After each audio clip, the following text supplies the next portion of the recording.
c'est Mystique et aujourd'hui on se retrouve pour la vidéo What's New du mois de juin.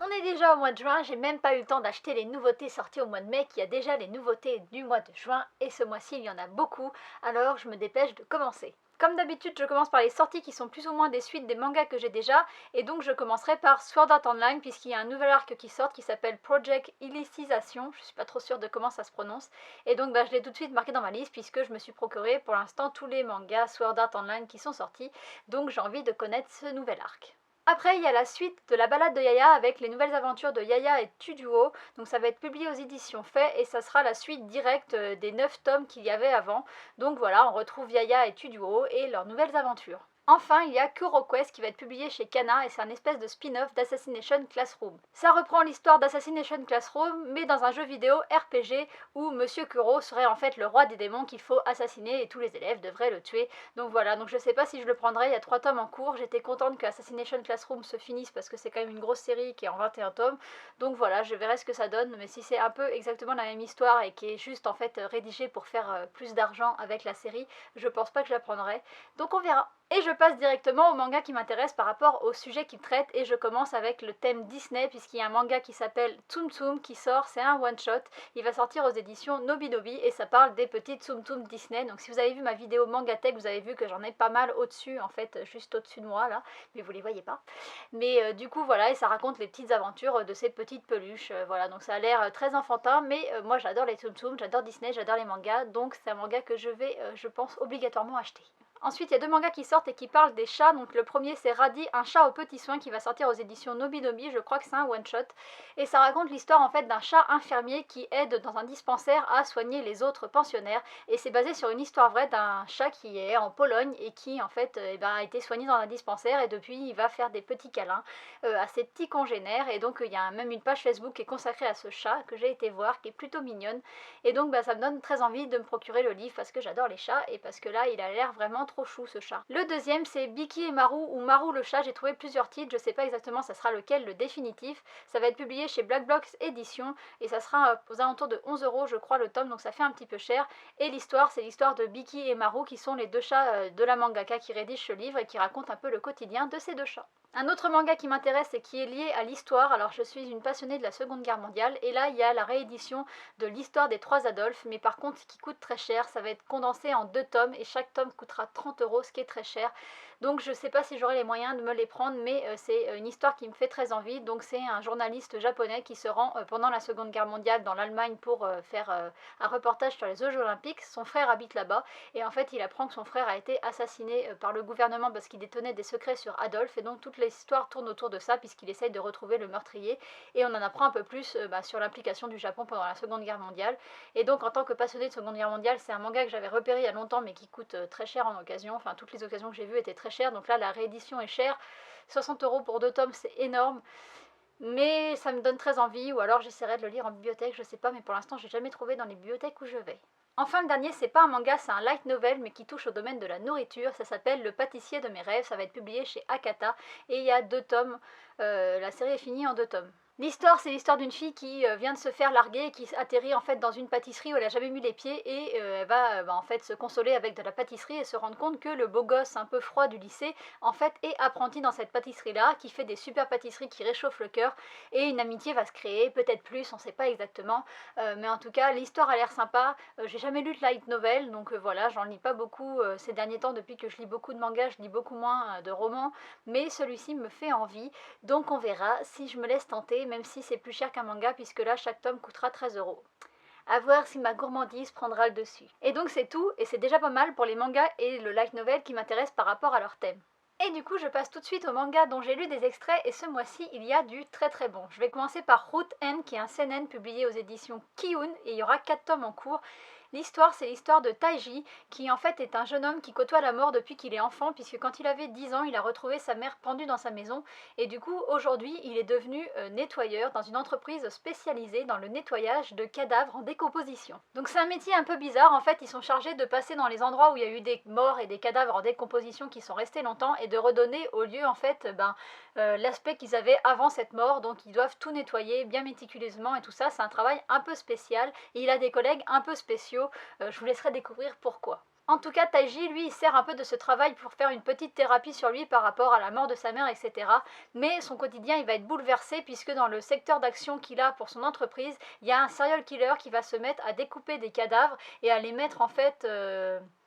comment expliquer ça? Il les dispose les morceaux de corps pour former le mot end. J'essaierai de vous mettre une image si c'est possible. Et donc voilà, et il va se retrouver en fait mêlé à cette histoire et son quotidien va être forcément bouleversé par ce serial killer. J'avais très envie de lire l'extrait, j'ai été très contente de pouvoir le trouver, je l'ai adoré, en plus c'est marqué sur l'extrait que c'est dans la veine de Seven, qui est un film que j'aime beaucoup, et l'extrait m'a entièrement convaincue, donc c'est vraiment un gros oui pour ce manga, j'ai très hâte de le lire en entier. Un autre tome que j'attends beaucoup, c'est Moriarty the Patriot, qui va être publié chez Kana, et il y a déjà 5 tomes en cours, et c'est un manga aussi que j'attends beaucoup, et donc j'ai adoré l'extrait. L'histoire, comme vous vous en doutez, c'est l'histoire de Moriarty, le célèbre ennemi de Sherlock Holmes. On en apprend un peu plus sur son enfance et on découvre en fait la famille Moriarty et on apprend que William a été adopté en fait par cette famille de gens très aisés avec son petit frère. Et en fait, les gens, s'ils les ont adoptés, c'est pas pour en faire vraiment leurs enfants, parce qu'ils ont déjà 2 garçons, c'est plus pour en faire des domestiques et pour se donner bonne conscience par rapport aux autres gens, à la haute société, de dire « Ah, regardez, on a aidé les gens du peuple », mais ils ont aucune considération pour les 2 enfants. La seule personne qui a de la considération pour eux, c'est le fils des Moriarty, qui déteste en fait sa position sociale, qui déteste le fait qu'il y ait des classes, qui déteste la société dans laquelle il vit, et qui va en fait se servir des 2 orphelins pour mener à bien son projet qui est d'assassiner sa famille. Pour cela, il promet à William et Louis de partager sa fortune, son nom, etc. contre leur aide pour du coup assassiner sa famille, comme je l'ai déjà dit, et aussi faire changer la société. Donc ça, c'est tout le début du manga, et après on est 13 ans plus tard, et William Moriarty est devenu professeur enseignant dans une université, il a que 21 ans, c'est un petit prodige, et on sait apparemment qu'il va bientôt rencontrer sa némésis, Sherlock Holmes. Alors lui c'est pareil, le titre me donnait très envie, je suis une fan de Sherlock Holmes, donc j'avais très envie de lire l'extrait m'a convaincue, j'ai qu'une hâte, c'est que ce manga il sorte, et c'est un insta-buy, je mets tout de suite dans mon petit panier pour l'acheter. Le troisième extrait que j'ai lu, c'est Talentless, qui va être publié chez Doki Doki, il y a 3 tomes en cours et c'est un shonen et c'est dans un style totalement différent. L'histoire se passe sur une île où il y a une école où sont regroupés tous les jeunes qui ont des super pouvoirs, puisque dans cette société il y a des super pouvoirs, et on regroupe tous les jeunes dans une école pour les former, puisqu'il y a des ennemis de l'humanité à battre, et qui sont apparus apparemment sur Terre il y a 50 ans, qui se cachent parmi les hommes, et donc on veut former cette jeunesse pour pouvoir affronter ces ennemis. Tout le monde a des super pouvoirs, sauf Nanao, qui est le personnage principal de l'histoire, et qui du coup est persécuté par tous ces gens qui ont des super pouvoirs jusqu'au jour où arrive une nouvelle élève qui s'appelle Nana et qui a comme pouvoir de lire dans les pensées et qui va prendre sa défense. Alors dans l'extrait c'est pas dit, mais dans le résumé c'est dit, cette fille elle va recevoir à un moment un SMS qui va lui dire que contre la vie de plusieurs millions de personnes, elle a juste à assassiner une personne de sa classe pour sauver des millions d'autres, et donc à ce moment là ça va un peu devenir l'ennemi à abattre dans l'école. Ce manga il avait déjà attiré mon attention avant de lire l'extrait par rapport aux super pouvoirs et à une école avec des gens qui ont des super pouvoirs, ça m'intéressait, et je trouve que l'extrait est pas mal, il y a un peu un côté marrant qui est mis en avant. Après c'est à voir parce que les 2 précédents que je viens de présenter ils m'intéressent beaucoup et je vais essayer de limiter les achats ce mois-ci, mais je le mets quand même sur ma wishlist, mais peut-être plus tard ou peut-être en occasion. Le dernier que j'ai lu c'est Tales of Berseria, c'est un shonen avec 2 tomes en cours qui va être publié chez Mana Books et c'est tiré en fait d'un jeu qui existe qui s'appelle Tales of Berseria. L'histoire c'est l'histoire de Velvet Crow qui habite dans un monde peuplé de démons avec son jeune frère malade. Un soir, elle va essayer d'empêcher le sacrifice de son frère par un homme qui veut en fait les protéger le monde des démons, et elle va se retrouver transformée en démon, mais pas n'importe quel démon, un thérion, donc c'est un démon qui mange les autres démons. Elle va se retrouver emprisonnée et dans sa prison elle va continuer à manger des autres démons, mais elle va surtout nourrir une soif de se venger de cet homme qui a tué son frère, et un jour elle va avoir l'occasion de s'échapper et de pouvoir réaliser sa vengeance, et le résumé s'arrête ici. Je connaissais pas du tout le jeu vidéo, je m'étais pas du tout renseignée avant, et du coup j'ai lu l'extrait extrait sans a priori et j'ai pas mal aimé. Mais c'est comme le précédent, il ne sera pas en priorité sur ma liste et sur ma wishlist puisqu'il y a d'autres choses à acheter avant. Mais il est pas mal, les dessins sont intéressants et l'histoire a l'air plutôt cool avec un démon qui mange d'autres démons. Je trouve que ça peut faire quelque chose de très bien et de très sympa. C'est tout pour les mangas dont j'ai lu des extraits et il me reste 4 mangas à vous présenter dont j'ai lu des résumés. Le premier c'est Our Summer Love qui va être publié chez Delcourt Tonkam, c'est un one shot et c'est un seinen. L'histoire c'est l'histoire de Naoto, un jeune homme qui a quitté son île natale il y a 7 ans suite à la mort de son amour d'enfance. Il revient donc du coup 7 ans après et il va croiser la petite sœur de sa chérie de l'époque et dans le manga on suit apparemment leur histoire à eux deux, donc la petite sœur et Naoto, et aussi on en apprend plus sur les raisons qui ont conduit à la mort de son amour d'enfance. Je pense que l'histoire peut être très intéressante avec cette nouvelle relation entre le garçon et la petite sœur et puis en même temps en parallèle les raisons qui ont poussé à la mort de son amour d'enfance. C'est un manga qui m'a attirée, la couverture est sympa, les dessins ont l'air très beaux, donc il est passé sur ma wishlist. Ensuite, il y a mon chouchou couverture du mois qui est Little Witch Academia, un tome en cours publié aux éditions Nobidobi, et il y a aussi la série sur Netflix qui a déjà 2 saisons de sortie. L'histoire, c'est l'histoire d'Ako qui après avoir assisté à un spectacle de magie va avoir qu'une seule envie, devenir sorcière. Pour réaliser son rêve, elle va s'inscrire dans l'école de magie Luna Nova, mais son chemin va être semé d'embûches puisque en fait c'est une moldue, elle a aucune notion de magie et tous les autres élèves pratiquement viennent de familles de magiciens, donc pour elle ça va pas être évident. Ce manga déjà la couverture est sublime, les dessins sont très beaux, j'ai été regarder vite fait sur Netflix, ça m'a donné envie de regarder l'animé, alors c'est très rare pour moi donc je tiens à le noter. Et je trouve que l'histoire a l'air cool et puis moi j'aime beaucoup les histoires de sorcières, donc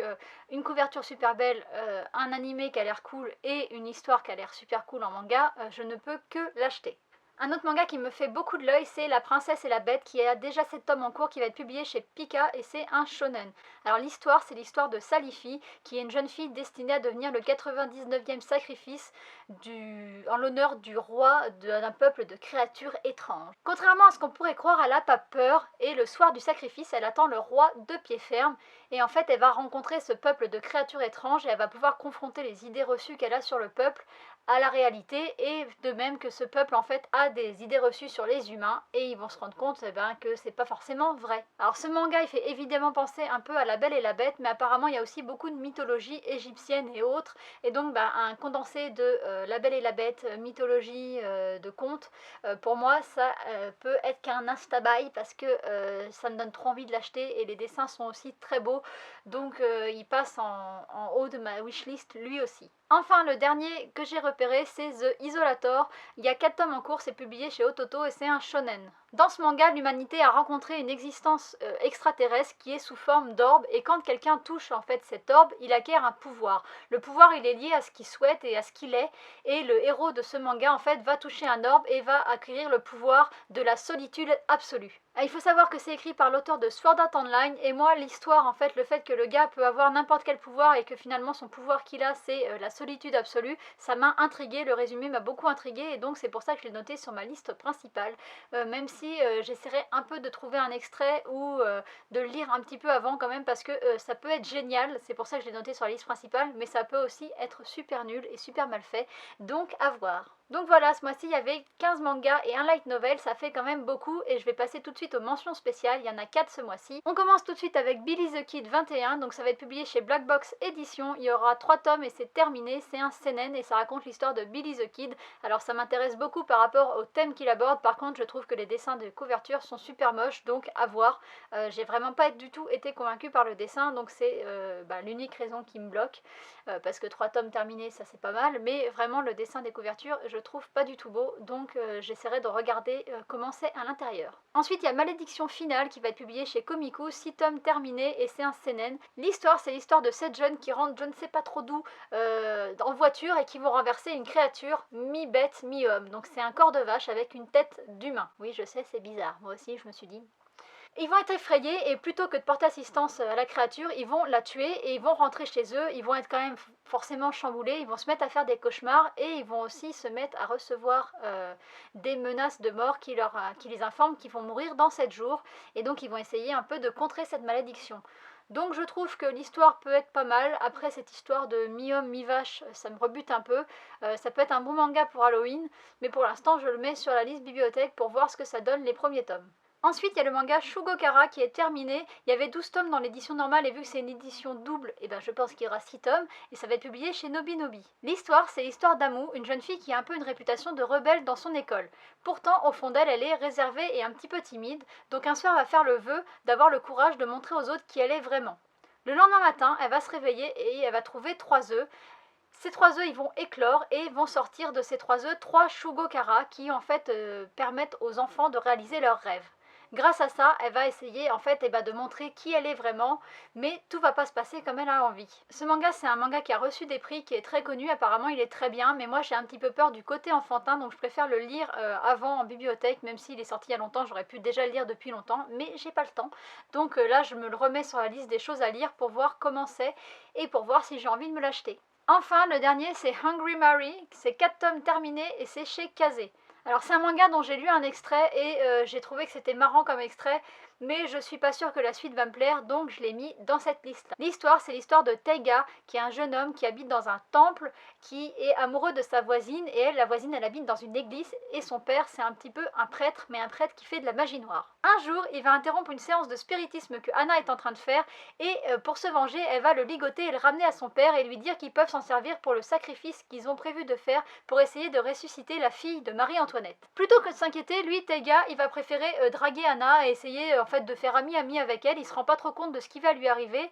Heureusement ou malheureusement pour lui, juste avant la séance, il va se faire frapper par la foudre et il va se retrouver enfermé dans le corps de Marie, donc la fille de Marie-Antoinette. Et c'est ça l'histoire. Dans l'extrait, on n'en sait pas plus, c'est un petit peu un côté marrant, mais je pense que ça peut un peu devenir lourdingue, donc ça dépend comment ça va être fait pour le tome 1, et c'est pour ça que j'ai envie de le lire avant, comme d'habitude, pour me faire un avis plus approfondi et pas acheter n'importe quoi. Et donc voilà les séries que j'ai repérées pour le mois de juin, donc ça fait quand même pas mal, ça fait en tout 19 séries et un light novel que je vous présente, donc j'espère que ça vous a donné des idées pour ce que vous avez envie d'acheter pour le mois de juin. Si vous avez repéré d'autres choses, n'hésitez pas comme d'habitude à me le dire en commentaire, et moi je vous dis à bientôt pour une prochaine vidéo. Bye bye.